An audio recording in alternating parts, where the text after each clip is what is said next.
जय गुरु जी। शुक्राना गुरु जी। शिव महापुराण का 11वां अध्याय शिवलिंग स्थापन। ओम नमः शिवाय। शिव जी सदा सहाय। ओम नमः शिवाय। गुरु जी सदा सहाय। यह सुनकर ऋषियों ने पूछा, हे सूत जी, कैसे लिंग की स्थापना करनी चाहिए और इसके क्या लक्षण हैं? जिस देश अथवा काल में जिस प्रकार उसका अर्चन करना योग्य है, कृपा कर मुझे यह बतलाइए। श्री सूत जी बोले, हे ऋषियों, गंगा आदि पवित्र नदियों के तट पर अथवा जैसी इच्छा हो वैसे ही लिंग की प्रतिष्ठा करें, किंतु पूजन नित्य होता रहे। पृथ्वी संबंधी द्रव जल में अथवा तेजस अर्थात धातु आदि से बना हुआ जैसी रुचि हो वैसा लिंग का रोपण करें। चर मूर्ति बनानी हो तो छोटी बनावें, अचर बनानी हो तो बड़ी बनावें। शिव जी के लक्षणों से संयुक्त सिंहासन पर मूर्ति को पधरावें। मिट्टी, पत्थर और लोहा आदि के सांचे से इन्हीं धातुओं का 12 उंगल का लिंग उत्तम होता है। यदि इससे न्यून होगा तो न्यून फल देगा और अधिक उंगल का होने से कुछ दोष भी नहीं है। लिंग या बेर मूर्ति दोनों की ही पूजा शिव पद को देने वाली है। लिंग का स्थावर जंगम, यह भी 2 रूप हैं। स्थावर लिंग तरु, गुल्म, लता आदि हैं और जंगम लिंग कृमि, कीट आदि हैं। विद्वान जन स्थावर जंगम में इन्हीं को संभाल कर इनमें सुखपूर्वक अनुराग रखते हैं एवं इस प्रकार की शिव पूजा करते हैं। तथा कोई भक्त शिव जी की गोद में उमा पार्वती जी को बिठाकर उन भगवान की पूजा करते हैं और इस प्रकार के महालिंग की स्थापना कर उनको अनेक प्रकार से पूजते हैं। गुरु से जानकर स्नान, वस्त्र, गंध, पुष्प, धूप, दीप, तांबूल, नैवेद्य, अर्ध तर्पण और नमस्कार आदि करें। इससे शिव पद की प्राप्ति होती है। लिंग चाहे मनुष्यों या ऋषियों द्वारा स्थापित किए गए हों, नए स्थापित हों या स्वयं प्रादुर्भूत हों, सबके उपचार की उपयुक्त एक ही विधि है। यदि कोई नियम पूर्वक शिव जी का दर्शन करता है तो उसे भी शिवलोक की प्राप्ति होती है। पिसी हुई मिट्टी में गोबर मिलाकर अथवा कनेर के फूल, अनेक प्रकार के फल, गुड़, मक्खन, भस्म, अन्न या जैसी इच्छा हो उससे लिंग बनाकर उसकी पूजा करें। कोई अंगूठे में ही शिव जी को पूजन कर लेते हैं। इसी प्रकार स्थान का भी कोई भेद नहीं है। जहाँ चाहे लिंग पूजन कर लेवें, उसका कुछ निषेध नहीं है। शिव जी सर्वत्र फलदायक है। जो श्रद्धा पूर्वक शिव भक्त को लिंग दान या लिंग मूल्य देता है उसे महान फल की प्राप्ति होती है।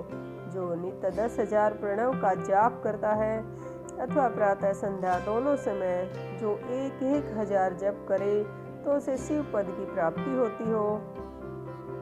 ब्राह्मणों को पंचाक्षर शिवाय नमः के जप में प्रणव लगाना चाहिए तथा फल प्राप्ति के लिए गुरु से दीक्षा पूर्वक मंत्र लेना चाहिए। मंत्र लेना योग्य है। गुरु ज्ञानी होना चाहिए, उसमें भी ब्राह्मण होना योग्य है। ब्राह्मण को नमः शब्द पहले बोलना या लगाना चाहिए। अन्य वर्ण मंत्र में नमः शब्द कहें। स्त्रियां सदा यथाविधि अंत में नमः शब्द लगावें। ब्राह्मण की स्त्री नमः पहले लगावे। जो इस प्रकार 5 करोड़ मंत्र जपे वह सदा शिव के समान हो जावे। 1, 2, 3, 4 करोड़ जपे तो ब्रह्म आदि को पद पावे। यदि इस प्रकार जप और पूजा का क्रम चलावे तो नित्य 1-2 ब्राह्मणों को भोजन करावे। यदि कोई ब्राह्मण नित्य प्राय 1008 गायत्री का जप करे तो नित्य वेद मंत्र सूत्र को जपे तो ऐसी पद को पावे।